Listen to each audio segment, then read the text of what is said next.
Can you remove smells, marks, or pet hair before the sale? Yes, and this is one of the most important things we do in a pre-sale clean.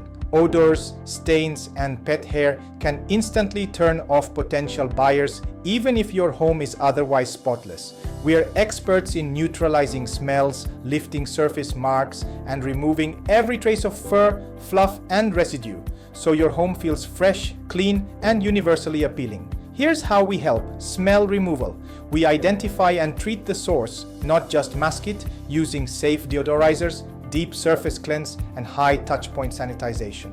Wall and surface marks. We gently spot clean walls, doors, skirting boards, and switches to remove handprints, scuffs, and residue. Pet hair and dander.